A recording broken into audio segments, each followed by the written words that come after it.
6 Steps of Validation, as outlined by Kate Theada, might be a prudent place to start for those of us who truly like breaking down things into steps. When your friend or loved one is in a vulnerable state and is reaching out, these are the stages and the order you should go through to effectively hear and communicate with them. 1. Be present. First of all, show up.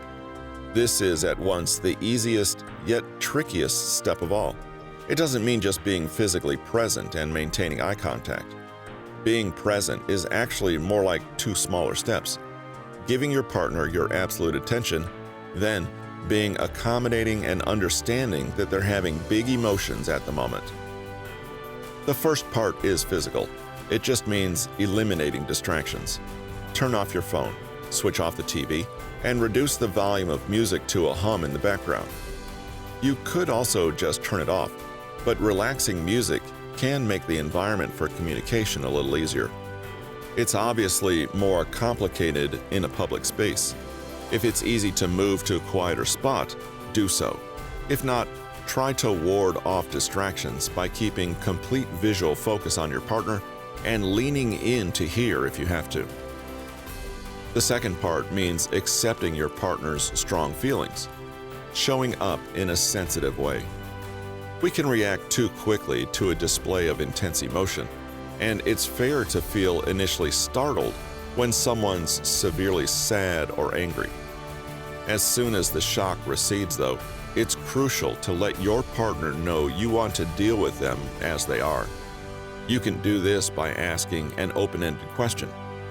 Tell me what's going on. What are you feeling right now? Or, can you talk about what happened? You should also watch and soften your visual and facial cues to let your partner know you're open to hearing and not ready to judge. 2. Accurate reflection. After you've listened to your partner explain what's happening, the next step is to show that you're concentrating on their well-being and trying to understand what they're feeling. That's when you try to offer an accurate reflection of what they've just expressed. Reflection can take different forms, but they're all verbal statements that mirror the emotions your partner is conveying, provide context, and assure them that their feelings are comprehended.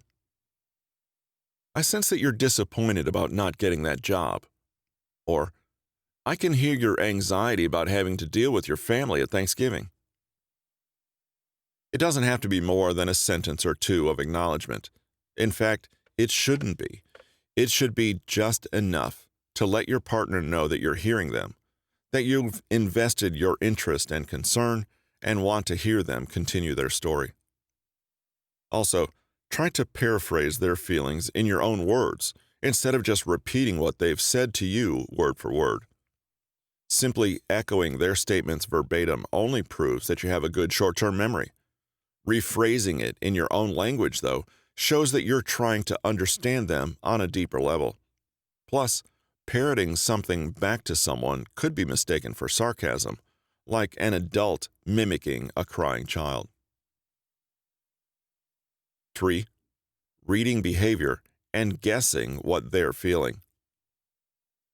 For a variety of reasons, many of us are detached from and out of touch with our emotions. A big cause of this separation is having experienced invalidation in the past. Our parents may have neglected our feelings as kids, like that mimicking parent does in the last paragraph, for example.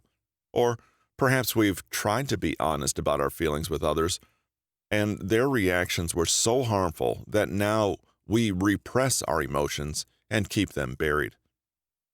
That's why the next step is guessing how your partner feels by how they're behaving. I'm guessing you're feeling rejected by your parents because they're not showing confidence in your decisions. Or, it sounds to me like you're frustrated with your coworker because they're not keeping their commitments. It's vital to frame this statement as a guess, not a firm declaration of your belief or diagnosis of the situation.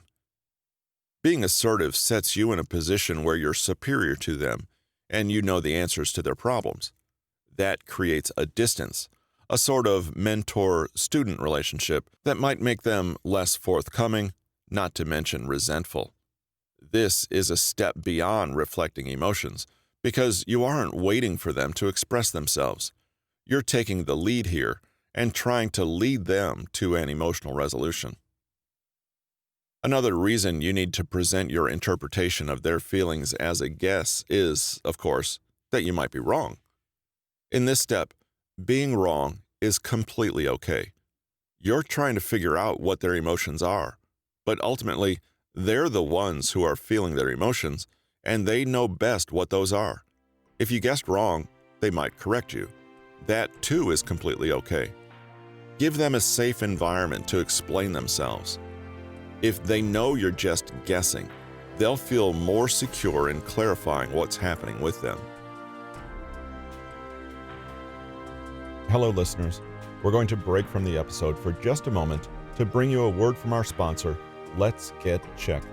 You know now about the availability and importance of the male hormone test, but Let's Get Checked has a full suite of wellness tests designed for those who want to take control of their health. A simple at-home test can give you insight into the health of your thyroid, liver, colon, and kidneys. You can also check for blood levels of cortisol, cholesterol, your vitamin levels, iron and omega fatty acid levels, folate, and C-reactive proteins. Tests are available to help you diagnose and manage Lyme disease, diabetes, and celiac disease, as well as their new, less invasive test for COVID-19. Take a moment to check out their full line of health and wellness tests and get your 20% discount by going to trylgc.com/NMG. That's trylgc.com/N as in Newton, M as in media, G as in group. And now, let's get back to the podcast episode.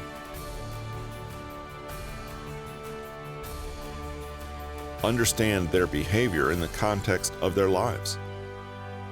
This step depends on your having knowledge of your partner's past history and general makeup, and if you've been close for a long time, you should know that history reasonably well.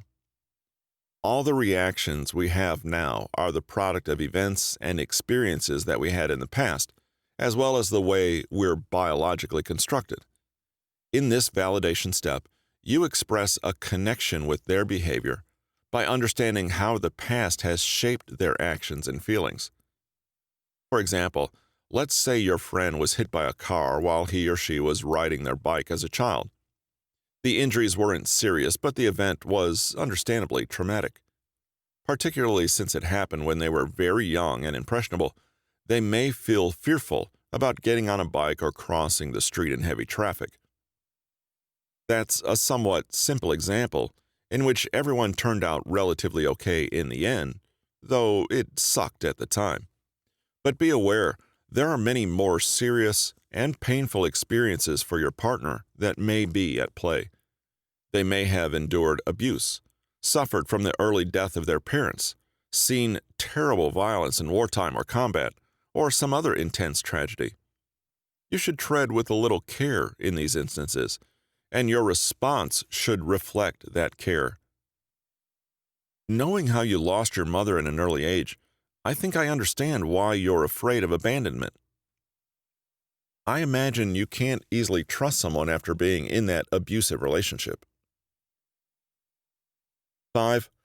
Normalize or affirm their emotional reactions.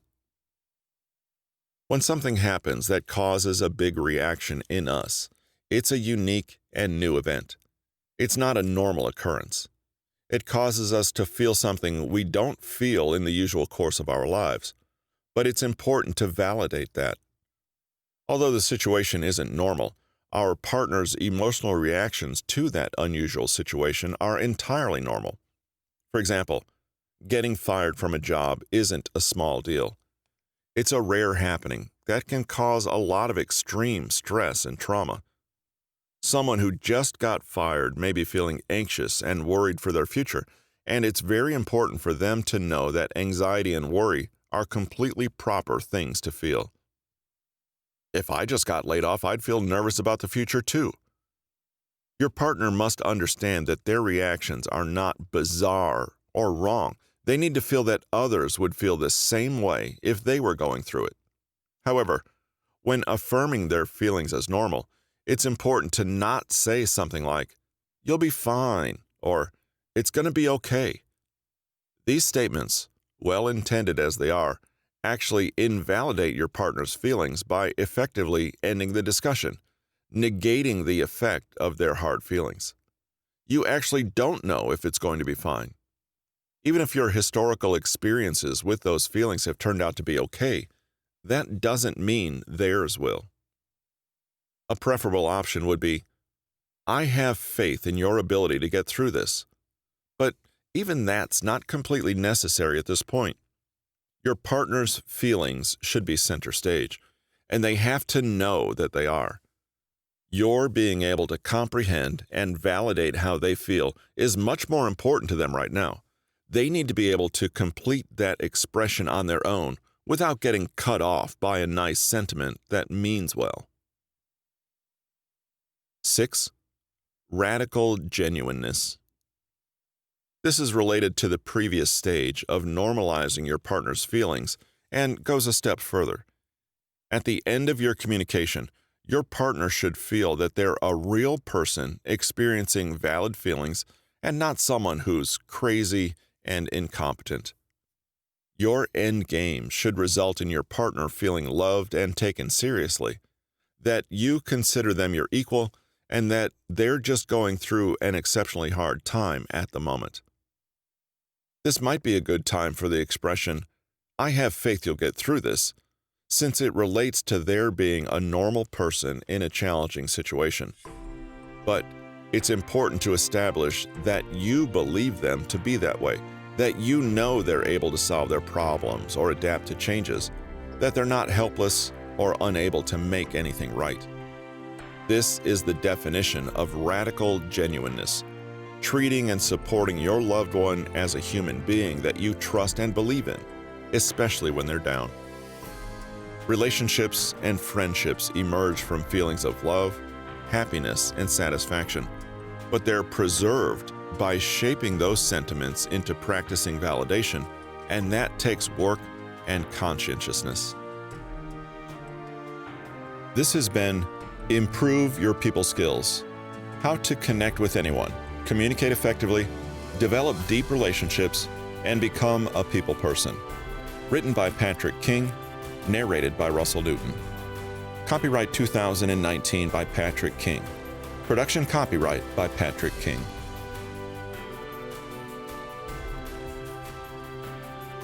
Hello listeners, this is Russell with Newton Media Group, and on behalf of myself and Patrick King, we'd like to thank you for the time you've given to the podcast and hope that you've found it useful in your daily life.